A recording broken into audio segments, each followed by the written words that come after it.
All right. This is episode 0 of Catch Podcast. Semi-Yan Podcast. We'll name it something. So, today we're going to talk about our life, our businesses, our experiences.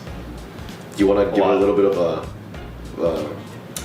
a history, how we know each other? Well, we started in first year. We started hanging out at the York cafeteria. I remember in first year, you were not liking the program, and you wanted to switch to Schulich. And I'm like, do it, bro. Shit, I should have in hindsight. For context, we were doing engineering, computer and space. Yeah, exactly. Fun days. Yeah, one of us finished. What we're gonna talk about is just companies, entrepreneurship, success, TM. I don't remember, but in first year, did we have ambition? Did we say we were going to do things? No, right? I don't think until third year. Second year, second semester is when I decided to drop out. That's what I'm saying, and you went and you worked in the factory. Life was interesting. That was the time. I think we always knew that we were going to do something. In some regards, I mean, you knew that you were gonna do one in school. You had your I knew that. Yeah. But definitely not the journey that we went on. No, I thought I'd be a space engineer. I wanted to be an astronaut. Then I realized, wait, they don't get paid money. Your whole life has to be dedicated to it. Die in a spaceship. That's pretty much it. At what point did we go through a transition? Because I honestly don't remember. At what point did we start seeing life differently, I suppose? What was the first success thing we did? You did the co-op with ABQ. Yeah. You started developing, you got a Word programmer, you had that skill. And then I think soon after, from there you got introduced to crypto. Yes, I did. And I think that started, I think that started everything. You started your first company, was it That was CoinMiner? 2017. That was 2017, August, I remember, August 2017. You guys started mentioning crypto and you sent pictures to the chat about building the rigs. And then from there, you ended up making that CoinMiner company. I think what happened is that both of us during co-op, you kind of, when you get the first sense for real work and the real life, you go yo, screw school. What is this for? Why are we doing this? This is completely useless. 100%. Once I did co-op and I ended up doing that one and then another one. Then I came back to school and there's the same motivation isn't there. Yeah. You just feel okay, I'm ready to go out and start doing actual things. This is how I remember the whole story. I'm gonna try and cover 2 years. Actually, it started with I remember in the summer of 2017 in April, Matt was telling me about the publishing company. So I started that with him. That went through the summer. We can talk more about that later. You were doing the co-op. And then in August, it was rigs, crypto. You made the CoinMiner account business with Minjay. You guys started working on that. You were building rigs for people. That's what I remember. And at the same time, okay, crypto's going up. I remember in September, you guys were messaging about it, and I'm bro, this is a bubble. Why is the price going up? Why are these things? How much do they cost? He was nah, bro, you don't understand. And I didn't, so I did the research, and I'm this is still a bubble. Basically, the story is we made a crypto rig, a little computer with 6 graphics cards that mined Bitcoin, Ethereum, whatever.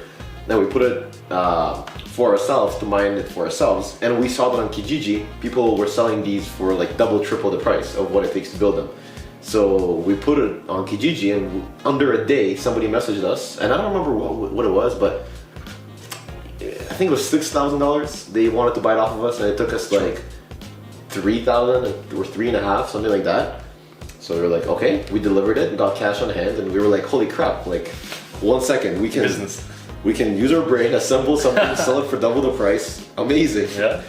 So we did that, and then we discovered the idea of cloud mining, building rigs, and for people who can't afford a full rig, a full computer, lend them a small portion of what we build, and then allow them to keep the cryptocurrency. So we decided to launch a company called B Network, originally called Block Network, that essentially will access hardware, will rent hardware from the big factory that we set up in Quebec, and then allow like individuals just off the internet to rent that cryptocurrency and mine and get rewarded cryptocurrency. So we set up the company. We got a contract for $1 million worth of hardware. Yeah, we did. Then you came back from co-op. You joined us. What did we learn from these businesses? I mean, because it wasn't for nothing. It actually brought us to where we are today. Yeah. I think a big one was probably B Network. That was one where we really put out some efforts. We coded, we drew out an architecture for the app, made designs, made an application, wrote a business plan, secured a contract. We had salespeople. We had salespeople. Yeah, we made videos. Channels. Right, content. We wrote the videos. I completely forgot about that. We wrote educational videos on what is crypto, like why does it work, why should you invest in it. They were good. Yeah, damn. It's crazy. We did a lot. So yeah, I guess so. We got to go through the full cycle of starting, launching a business with essentially almost no expenses, because we were still living in our parents' house. We didn't have to pay for for house, for water, for food. Yeah. So we full time just spent summer months too. So outside of university school. And we would wake up at 7 a.m. Gym by 8. Yeah. Leave the gym, come to the office by 10, and leave by like 10 or 11 p.m. Yeah, we'd stay there all the time. We didn't even realize, but we just grinded it out. Yeah. We just did nothing else. We barely hung out with friends. We just morning 7 a.m. till we get back home sometimes at 12 at night, remember? Oh yeah, I remember the cars. We were thinking of, funny enough, doing this almost on the car rides back. We're like, yo, we should record ourselves on the drives back. It'll be so funny to listen to. Should have done it, but it's okay. Here now we have this. Yeah, that would be crazy. That was amazing. I mean, the bottom line is just going through the cycle, going through the, no pun intended, foreshadowing our Amazon business called U-Cycle, but it's going through the cycles. Yeah, and like the lessons learned. I mean, we can talk about like agreements and accountability, and really having like a solid, I just want to say solid accountability across the board is really, really important, just to make sure like everything gets done how it should get done. But then also like risk, right? Crypto prices go down, the entire business like is unsustainable. Yeah. So you gotta take those punches. But I think what matters is because it was never on our mind. We were never doing it for the pot of gold. We were doing it, I think, because it was interesting for us to develop a startup, to build an app, to release a product to market, to actually figure out the problem. I think that's what it was. We saw a problem. The problem is, how can we develop an app to distribute crypto from the hardware to the end consumer? Yeah. And how can we do it? We at no point, I mean, we obviously did financial calculations and saw like how much profit we can bring in, does it make sense? But we were never, we weren't moment by moment motivated by that. It's not like we woke up in the morning and we were like, chase the money. Woke up in the morning and we're like, how do we build this app? How do we solve this problem? We just wanted to make something that was like useful and successful, like regardless of the money. Like, okay, this works. Exactly. We did it, we solved the problem, people are using it. Like, this is cool, and then we can expand it and like make a real business, make something that solves more problems. Yeah. That was the exciting part. How do we make a back end that like distributes, because I remember there was a problem that I worked on, was like, how do we distribute the crypto to people's accounts when they withdraw it, or like on a timely basis? And that's like how do you do it? Yeah. I don't know, it was an algorithm. At the time I really liked programming. That was a cool problem. And for context, I think for people that weren't there, you have never written a line of MVC C# code. Oh no, yeah. I did Java in the previous co-ops, or just one co-op at that time. I just did Java and I don't know, maybe a little bit of JavaScript. 4 months? Oh, that was 8 months. 8 months. Java. But then it's like MVC, C#, Yeah. All these things, like I don't know, but it's learn it as you go. Interesting, because like we just got there together on day one, and we were like, we have almost no clue how to do this. Yes. Let's do it. Just figure it out. And Google, YouTube. Yeah. That's it. We just literally built from zero to a full blown. I think that's the common theme. That's the common theme in everything we do. It's like, okay, it's a cool problem. We're gonna learn it on the way. 0 to 100. Like zero fears. I guess it's uncommon. Like just zero fears of doing this new thing that you have no idea of. Like we believe that we can do it. Yeah. All the information's out there, and we know we can like master it. Yeah. That's pretty cool. So interesting. I guess it comes down to, I mean, we were excited and eager to learn, but we were confident in ourselves to figure it out on the way. We knew that we didn't know it. We knew it was ridiculous. Like, honestly, out of all the things that you could do out there, this is up there with one of the harder things you can do. This is not starting a Shopify, it's not starting an Amazon, it's not selling a physical product. This is figuring out complex back-end security architecture with user login and passwords and payments and credit cards. So, interesting, very fun. Yeah. And then we decided we're not doing that again. that was a tough one, but actually thinking about it, we did have Veros, like he did give us some guidance because he was more experienced. I guess that's part of it too, is you can learn everything on your own, but it's good to have guidance from people who have more experience. For sure, and we did reach out and message some people whenever they could help to.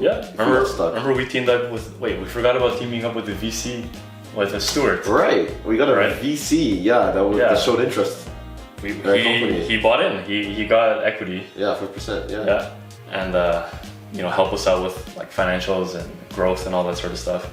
A shame it didn't work out, but like we did all that. It's kind of crazy to think about. And now we're so far removed from that, we're nowhere near, but it was amazing. I think it's very true that they say, it's like, wow, you just suddenly decided to do this. Now we're running a marketing company, or you just decided to do a marketing company, and like you're just doing your thing. But in reality, there's these years and months and hours of figuring out, for months in a row, straight, no stop, morning to night, contracts, legal, lawyers, websites, project management, structure, implementation. We just doing our thing. Just do it. Yeah, that's wild.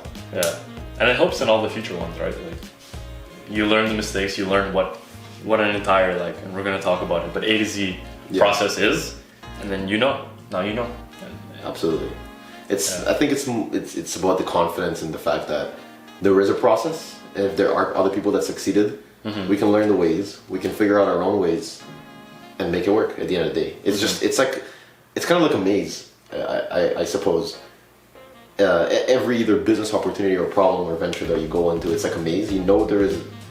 I feel you. You hypothesize that there is a door at the end, especially if you've seen other people leave the maze. Yeah. And you know that there's a bunch of ways that you can go, and some of them, may have trapdoors there if you're not too careful. But you can, hit a dead end, turn back, go to a different route, and at the end of the day, if you stay long enough in the game, you have enough food and water and resources to get you through. You'll get through. You'll get through to the exhaust every option. Yeah. That was a good episode 0. I just talked about it's good to remember, I think, a lot of the things that we forgot, a lot of the stuff we talked about, the videos, VC, I forgot that happened. And it's a good foreshadow to all the other things we'll talk about in the other episodes. Yeah. How we got to where we are, why we are where we are, and just the skills we picked up along the way. It's pretty cool. And for sure, I think the aspect of remembering what we're doing could paint a picture for us now and for other people that may be questioning, where do I start? How do I start? Is that it almost seems like it's a leap. We kind of go from baby to here, but obviously, we went through school. We did our first startups. We failed a few startups. We succeeded in some startups. We got the taste of profitability. We learned, we studied, we spent hundreds of hours consuming material, trying and failing and starting, and now we're here, and now we make more educated and kind of educated and knowledgeable calculations and decisions and steps. So excited to talk about the rest of what we're doing now. Cool. Till next episode. Amazing. Let's get it. This is COVID, don't shake hands, guys.